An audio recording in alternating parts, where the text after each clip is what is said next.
देखिए, आज चर्चा उपचुनाव की करने वाले हैं। उपचुनाव की चर्चा इसलिए ज़रूरी है क्योंकि इस बार जो उपचुनाव है उसमें कई ऐसे दिग्गज खड़े हो रहे हैं जिनका पुराना इतिहास जान के तो आप चौंक ही जाएंगे। जैसे हम चर्चा करने वाले हैं बेलागंज की। बेलागंज में जदयू ने मनोरमा देवी को खड़ा किया है और कुछ दिनों पहले आपको पता होगा कि मनोरमा देवी के आवास पर जितने भी ठिकाने थे उन पर एनआईए की टीम ने छापेमारी की थी और छापेमारी के दौरान इतनी राशि बरामद हुई थी कि उसको गिनने के लिए बैंक के मशीनों को मंगाया गया था। इन तमाम मुद्दों पर चर्चा करने के लिए पूर्व आईपीएस अधिकारी अमिताभ कुमार दास जी हैं।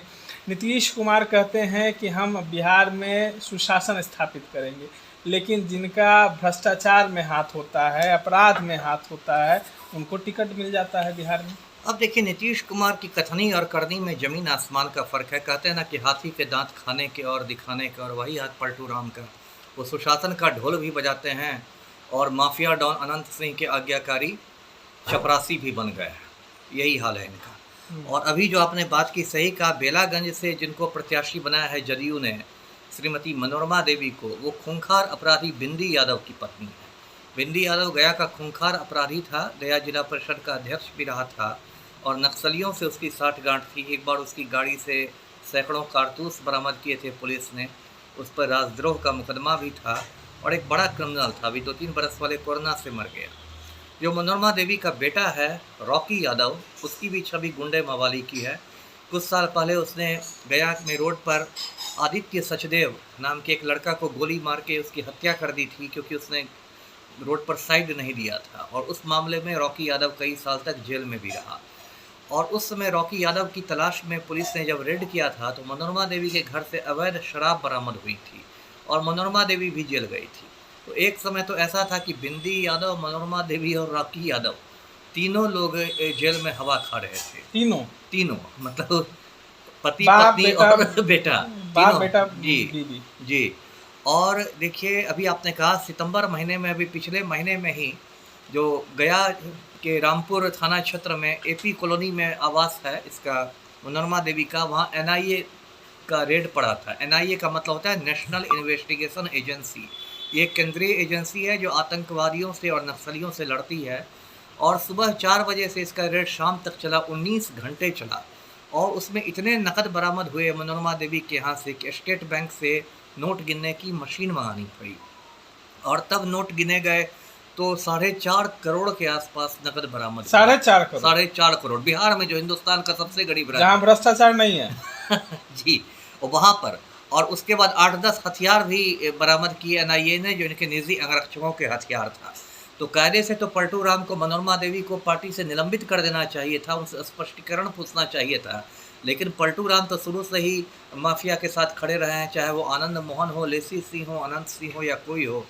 तो उनको, मनोरमा देवी को वहाँ से टिकट मिल गया है। अब पलटू राम खुद प्रचार करने जाएंगे और ओजस्वी भाषण देंगे सुशासन पर।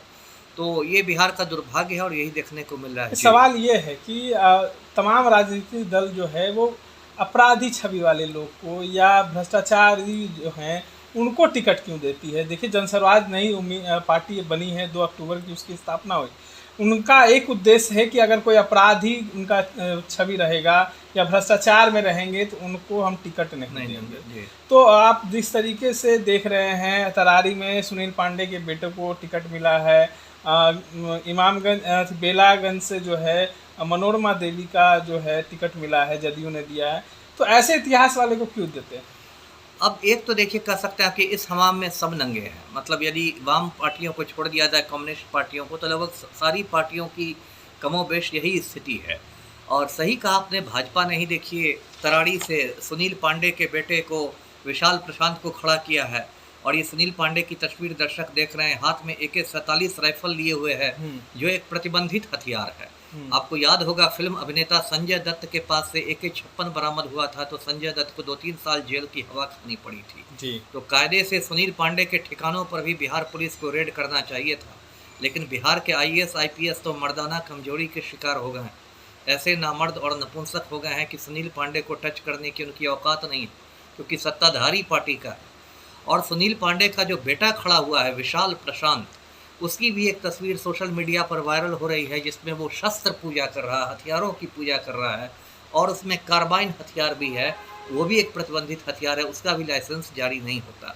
और ये वो भाजपाई हैं जो ऊंची ऊंची बात करते हैं, भारतवर्ष को विश्व गुरु बनाने की बात करते हैं, सनातन धर्म और संस्कृति की दुहाई देते हैं, संस्कार की बात करते हैं, वंदे मातरम का नारा लगाते हैं। और आज ये भाजपा के तमाम राम भक्त जो हैं, सुनील पांडे जैसे माफिया डॉन के जूते चमका रहे हैं, ये बड़े शर्म की बात है जी। तो आपने सुना कि किस तरीके से बिहार में जो बात करते हैं कि अपराध मुक्त बिहार बनाएंगे, भ्रष्टाचार मुक्त बिहार बनाएंगे, तो किस तरीके के लोगों को टिकट दिया जा रहा है और इसी तरह हाल रहा तो बिहार का विकास कैसे होगा। एक तरफ जिस तरीके से बिहार में लगातार भ्रष्टाचार बढ़ रहा है, लोग शराब बंदी है बिहार में, उसके बावजूद भी लोग शराब, जहरीली शराब से उनकी मौत हो रही है, तो कहीं ना कहीं बिहार सरकार पर सवाल खड़े होते हैं। और बिहार सरकार के मुखिया नीतीश कुमार हैं, तो उन पर भी सवाल खड़े होते हैं। इस तरह के तमाम अपडेट्स के लिए बने रहें हमारे साथ।